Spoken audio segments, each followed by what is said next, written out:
yeah, it's like a of uh, not multitasking, right?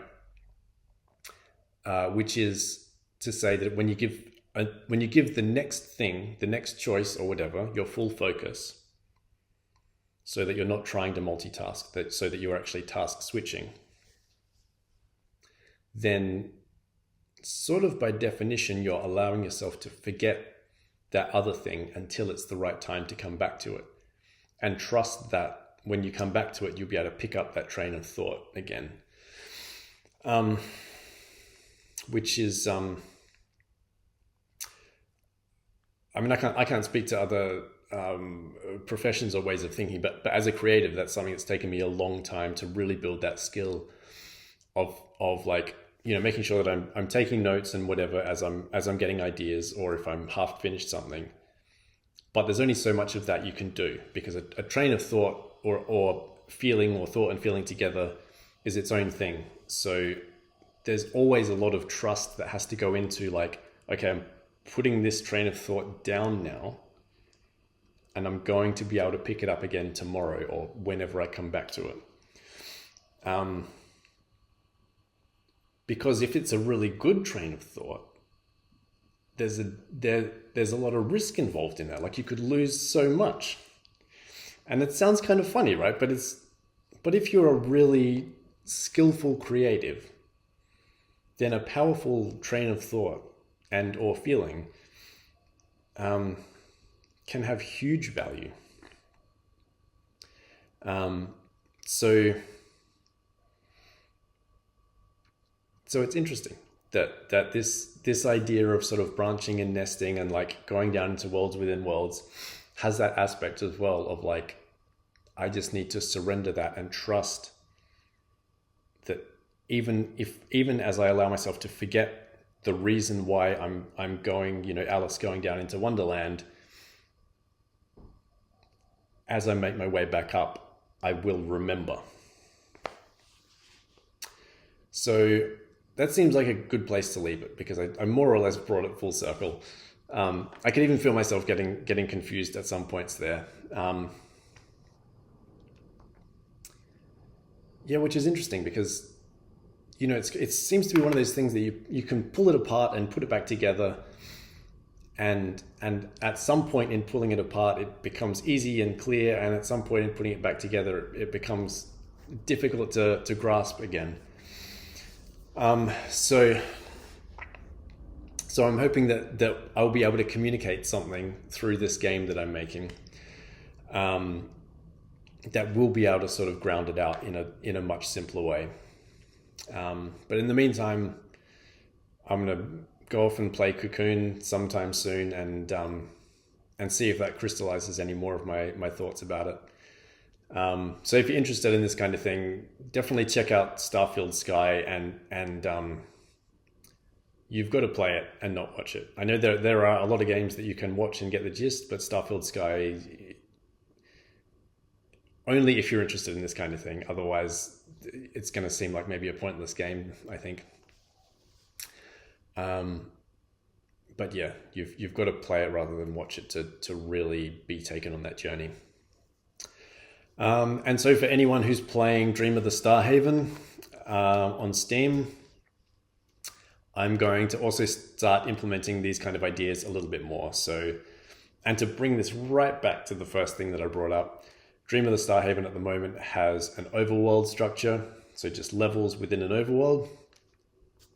But I'm going to start bringing in a little bit more of keeping the overworld structure, which is like a hub and spoke structure, and having levels nested within other levels, and levels nested within puzzles within levels. Still going to keep it a very small game, but the puzzle system is in there, which is very exciting, because I sort of had it on my to-do list for a long time, and it started to feel like something that was never going to get done. But it's in there now, so it's not up on the Steam build yet, but probably by next week the first Sokoban is playable at my end, not on Steam yet. So by next week, I'll have a few in there so that people can get their hands on that and experience sort of a different dimension of it, and hopefully encapsulate some of the stuff that I've been talking about here today. So cheers, and I'll see you next time.